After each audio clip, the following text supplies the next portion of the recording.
ओम शांति। 3 नवंबर 2024 रविवार का मुरली है।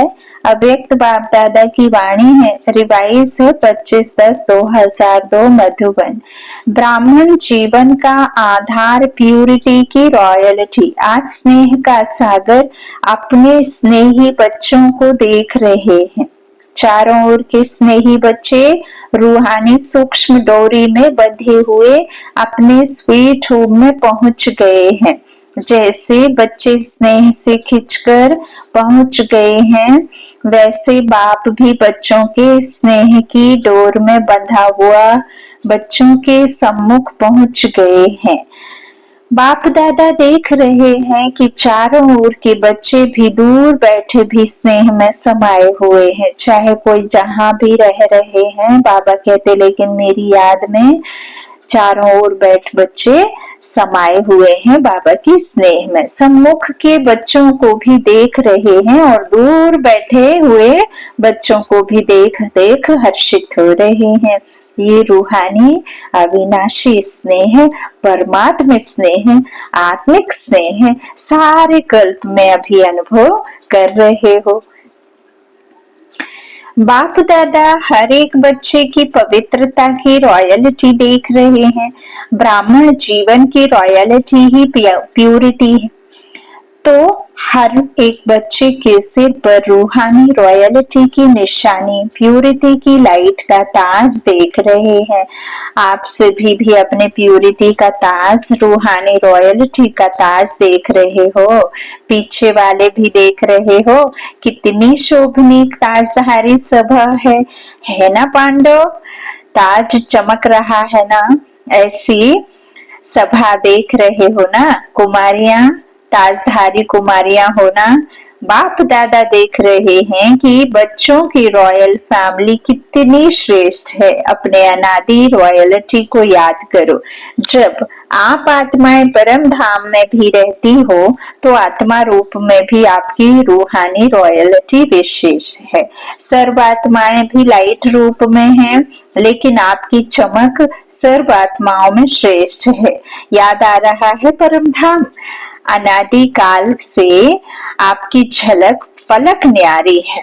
जैसे आकाश में देखा होगा सितारे सभी चमकते हैं, सब लाइट ही है, लेकिन सर्व सितारों में कोई विशेष सितारों की चमक न्यारी और प्यारी होती है। कहते ना ध्रुव तारा ज्यादा चमकता है, सप्तऋषि होते हैं वो सबसे ज्यादा चमकते हैं, है ना? तो बाबा कहते हैं इस तरह तुम बच्चों को भी अनुभव होता है ना? तो बाबा कहते ऐसे ही सर्व आत्माओं के बीच आप आत्माओं की चमक, रूहानी रॉयल्टी प्यूरिटी की चमक न्यारी है। याद आ रहा है ना? फिर आदिकाल में आओ। आदिकाल को याद करो तो आदिकाल में भी देवता स्वरूप में रूहानी रॉयल्टी की पर्सनालिटी कितनी विशेष रही। सारे कल्प में देवताई स्वरूप की रॉयल्टी और किसी की रही है? रूहानी रॉयल्टी प्यूरिटी की पर्सनालिटी याद है ना? पांडवों को भी याद है, याद आ गया। फिर मध्यकाल में आओ तो मध्यकाल द्वापर से लेकर आपको जो पूज्य चित्र बनाते हैं, उन चित्रों की रॉयल्टी और पूजा की रॉयल्टी द्वापर से अभी तक किस चित्र की है? चित्र तो बहुतों के हैं, लेकिन ऐसे विधि पूर्वक पूजा और किसी आत्माओं की है? चाहे धर्म पिताएं हैं, चाहे नेताएं हैं, चाहे अभिनेताएं हैं, चित्र तो सबके बनते, लेकिन चित्रों की रॉयल्टी और पूजा की रॉयल्टी किसी की भी देखी है? क्या कह रहे हैं बाप दादा? भल अभिनेता, नेता, है ना, किसी भी प्रकार के धर्म पिताएं कितने भी कुछ निकले चित्र या जितनी भी मूर्ति आदि देखी, लेकिन जो आप देवी देवताओं की मंदिर में विराजमान मूर्तियां हैं, उनके समान उनको देखा क्या? तो बाबा कह रहे हैं रॉयल्टी किसी की देखी है जितनी तुम बच्चों की है। फॉरेनर्स ने, डबल फॉरेनर्स ने अपनी पूजा देखी है? आप लोगों ने देखी है या सिर्फ सुना है? ऐसे विधि पूर्वक पूजा और चित्रों की चमक, रूहानियत और किसकी भी नहीं हुई है, ना होगी। क्यों? प्यूरिटी की रॉयल्टी है, प्यूरिटी की पर्सनालिटी है। अच्छा, देख लिया अपनी पूजा? नहीं देखी हो तो देख लेना। अभी लास्ट में संगम युग पर आओ तो संगम पर भी सारे विश्व के अंदर प्यूरिटी की रॉयल्टी ब्राह्मण जीवन का आधार है। प्यूरिटी नहीं तो प्रभु प्यार का अनुभव भी नहीं। जितना अधिक आप प्यूरिटी में रहेंगे उतना ही अधिक नजदीक आप परमात्मा के पास रहेंगे। क्यों? क्योंकि आप जब खुद को देही समझेंगे, खुद को आत्मा समझेंगे, निराकार शिव परम पिता परमात्मा के समान आत्मा जब होती जाएगी तो उसकी नजदीकी का आपको अनुभव भी होता जाएगा। तो बाबा कहते इस तरह जीवन का आधार है रॉयल्टी, है ना, प्यूरिटी विश्व के अंदर। तो बाबा कहते प्यूरिटी नहीं तो प्रभु प्यार का अनुभव भी नहीं, सर्व परमात्मा प्राप्तियों का अनुभव नहीं। ब्राह्मण जीवन की पर्सनालिटी प्यूरिटी है और प्यूरिटी ही रूहानी रॉयल्टी है। तो आदि अनादि, आदि मध्य और अंत, सारे कल्प में यह रूहानी रॉयल्टी चलती रही है। तो आदि मध्य और अंत सारे कल्प में यह रूहानी रॉयल्टी चलती रही है। तो आपको देखो, दर्पण तो आप सबके पास है ना, बुद्धि रूपी दर्पण तो बाबा ने दिया है ना, उस दर्पण में देखो, दर्पण है, देख सकते हो। तो देखो हमारे अंदर प्यूरिटी की रॉयल्टी कितने परसेंट में है। हमारे चेहरे से प्यूरिटी की झलक दिखाई देती है, चलन में प्यूरिटी की फलक दिखाई देती है। फलक अर्थात नशा, चलन में वह फलक अर्थात रूहानी नशा दिखाई देता है। देख लिया अपने को, देखने में कितना समय लगता है? सेकंड ना। तो सभी ने देखा अपने को, कुमारियां, झलक फलक है, अच्छा है। सभी उठो, खड़े हो जाओ। कुमारियां लाल पट्टा लगाकर बैठी हैं जिस पर लिखा है एक व्रता। सुंदर लगता है ना? एक व्रता का अर्थ ही है प्यूरिटी की रॉयल्टी। तो एक व्रता का पाठ पक्का कर लिया है, वहां जाकर कच्चा नहीं कर लेना। और कुमार ग्रुप उठो, कुमारों का ग्रुप भी अच्छा है। कुमारों ने दिल में प्रतिज्ञा का पट्टा बांध लिया है। इन्होंने, कुमारियों ने तो बाहर से भी बांध लिया है, प्रतिज्ञा का पट्टा बांधा है कि सदा अर्थात निरंतर प्यूरिटी की पर्सनालिटी में रहने वाले कुमार हैं। ऐसे हैं? बोलो जी हाँ, ना जी या हाँ जी, या वहां जाकर पत्र लिखेंगे थोड़ा थोड़ा ढीला हो गया है। ऐसे नहीं करना। जब तक ब्राह्मण जीवन में जीना है तब तक संपूर्ण पवित्र रहना ही है, ऐसा वायदा है, पक्का वायदा है। तो हाथ हिलाओ। टीवी में आपके फोटो निकल रहे हैं, जो ढीला होगा ना उसको यह चित्र भेजेंगे, इसलिए ढीला नहीं होना, पक्का रहना। हाँ, पक्के हैं, पांडव तो पक्के होते हैं, पक्के पांडव, बहुत अच्छा। प्यूरिटी की वृत्ति है, शुभ भावना, शुभ कामना, कोई कैसा भी हो लेकिन पवित्र वृत्ति अर्थात शुभ भावना, शुभ कामना और पवित्र दृष्टि अर्थात सदा हर एक को आत्मिक रूप में देखना व फरिश्ता रूप में देखना। तो वृत्ति, दृष्टि और तीसरा है कृति अर्थात कर्म में। तो कर्म में भी सदा हर आत्मा को सुख देना और सुख लेना, यह है प्यूरिटी की निशानी। वृत्ति, दृष्टि और कृति, तीनों में यह धारणा हो, कोई क्या भी करता है, दुख भी देता है, इंसल्ट भी करता है, लेकिन हमारा कर्तव्य क्या है? क्या दुख देने वाले को फॉलो करना है या बाप दादा को फॉलो करना है? फॉलो फादर है ना, तो ब्रह्मा बाप ने दुख दिया व सुख दिया, सुख दिया ना, तो आप मास्टर ब्रह्मा अर्थात ब्राह्मण आत्माओं को क्या करना है? कोई दुख देवे तो आप क्या करेंगे? दुख देंगे? नहीं देंगे। बहुत दुख देवे तो, बहुत गाली देवे, बहुत इंसल्ट करें तो थोड़ा तो फील करेंगे या नहीं? कुमारियां फील करेंगी थोड़ा? तो फॉलो फादर, यह सोचो मेरा कर्तव्य क्या है। जब भी आपको ऐसी फील आए तो फॉलो फादर, उसका कर्तव्य देख, अपना कर्तव्य नहीं भूलो। वह गाली दे रहा है, आप सहनशील देवी, सहनशील देव बन जाओ। आपकी सहनशीलता से गाली देने वाले भी आपको गले लगाएंगे। सहनशीलता में इतनी शक्ति है, लेकिन थोड़ा समय सहन करना पड़ता है। तो सहनशीलता के देव या देविया हो ना, हो।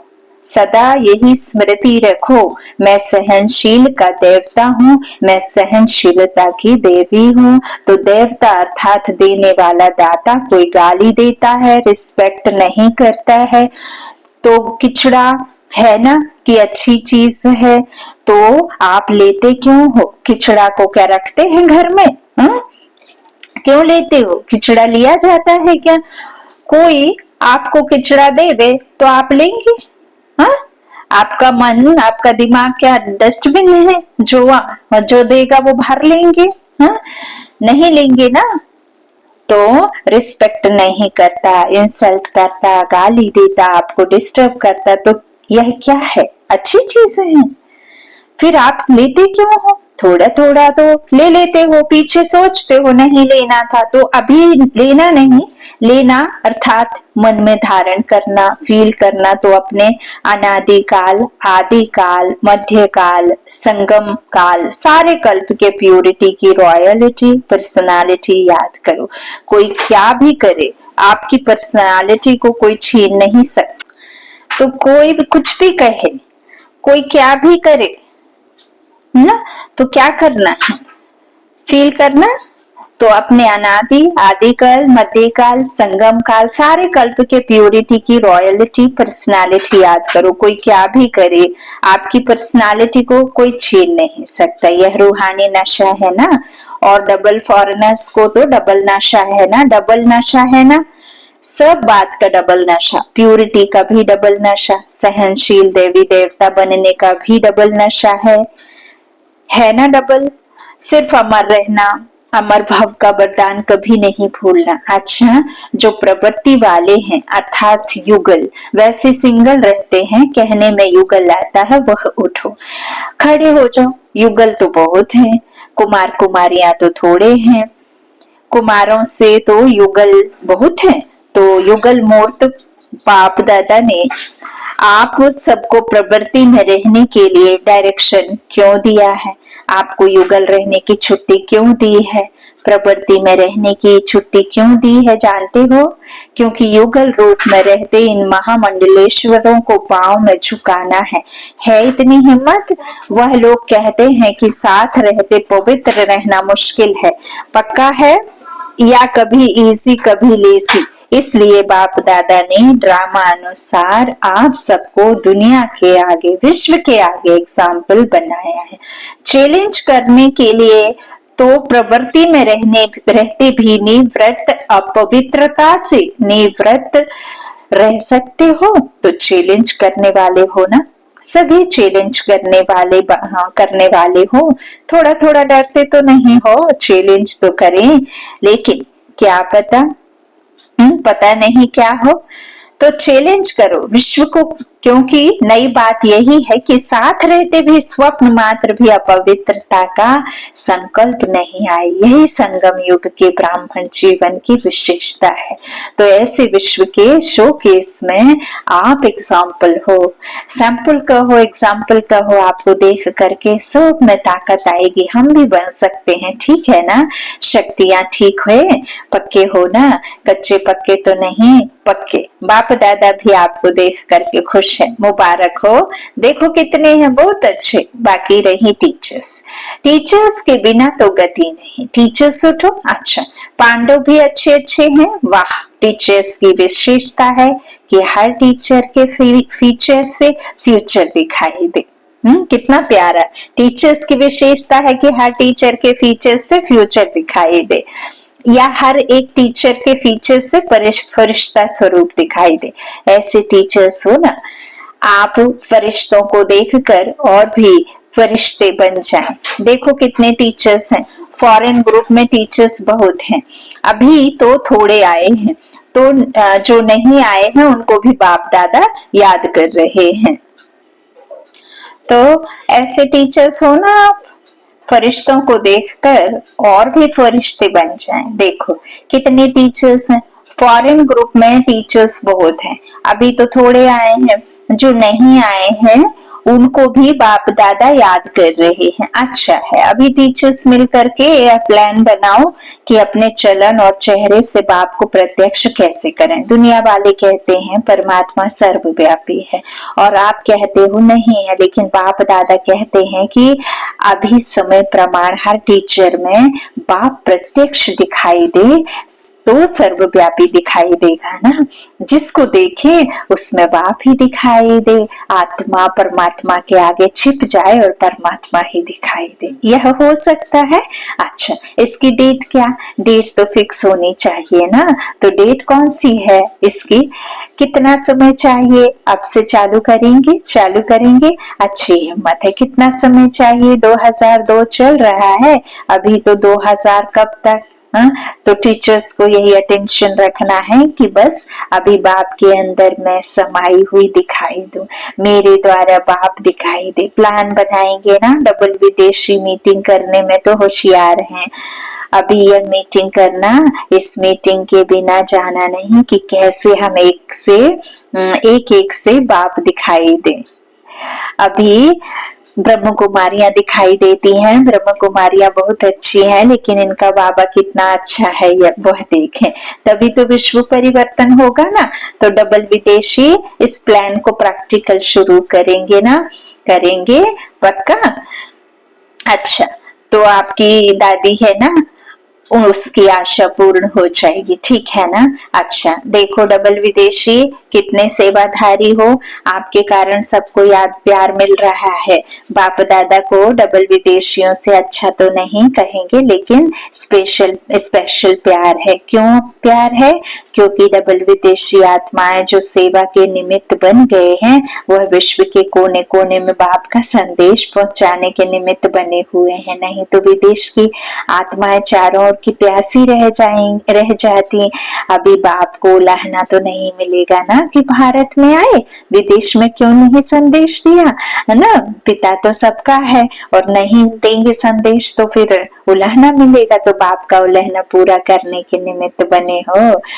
और जनक को तो उमंग बहुत है, जानकी दादी को कोई देश रह नहीं जावे। दादी कितनी सेवा करती थी ना। देखो दादी का शरीर छूटने से पहले भी दादी ने 1.5 महीने पहले लंदन से होकर के आई थी, है ना। और दादी कहती थी मैं 30% दवा लेती हूँ और बाकी 70% याद में रहती हूँ। दवा बहुत कम लेती थी दादी, कितनी भी बीमार रहे हैं ना, तो बाबा के योग से अपने को ठीक कर लेती थी। इतना पावर था दादी में, इतना विश्वास था दादी को कि बाबा चलाएगा। तो इस तरह उनको बहुत उमंग है, कोई देश छूट ना जावे। अच्छा है, बाप का उल्लंघना तो पूरा हो करेंगे ना। लेकिन आप दादी जानकी साथियों को थकाती बहुत हो, थकाती है ना। जयंती थकाती नहीं है, लेकिन इस थकावट में भी मौज समाई हुई होती है। पहले लगता है कि यह बार बार क्या है, लेकिन जब भाषण करके दुआएं ले आते हैं ना, तो चेहरा बदल जाता है। अच्छा है, दोनों दादियों में उमंग उत्साह बढ़ाने की विशेषता है। यह शांत करके बैठ नहीं सकते। सेवा भी रही हुई है ना।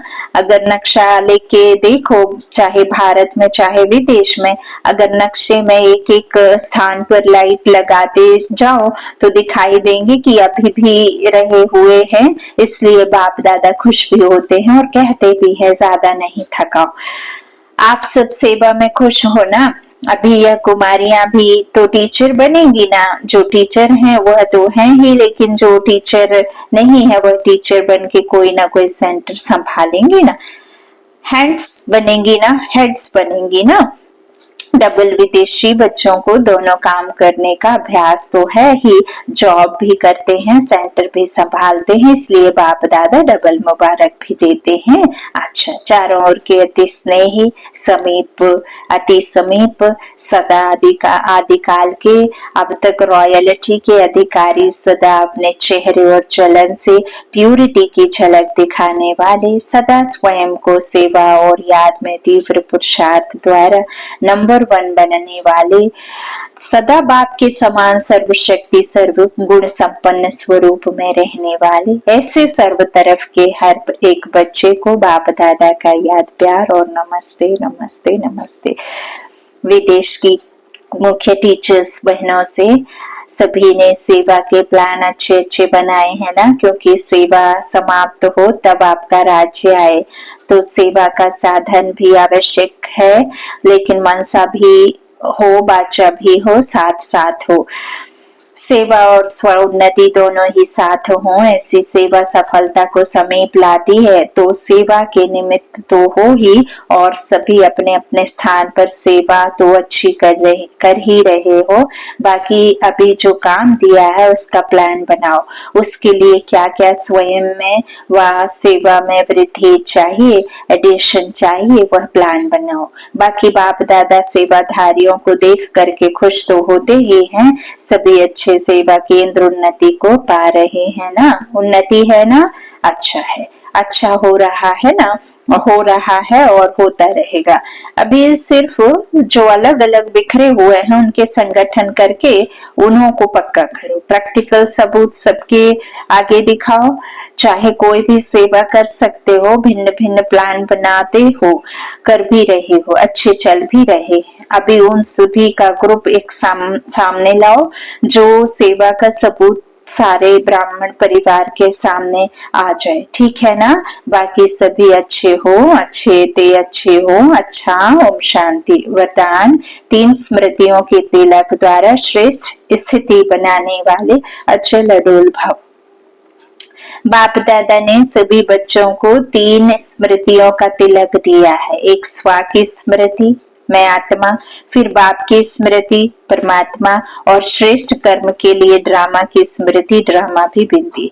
जिन्हें यह तीनों स्मृतियां सदा हैं, उनकी स्थिति भी श्रेष्ठ है।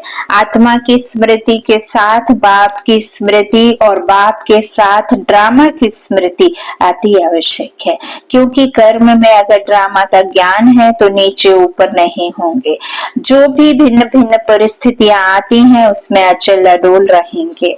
स्लोगन है, दृष्टि को अलौकिक, मन को शीतल और बुद्धि को रहम दिल बनाओ। दृष्टि को अलौकिक, इसमें रहते हुए भी नहीं, मन को शीतल और बुद्धि को रहम दिल बनाओ। अच्छा, ओम शांति।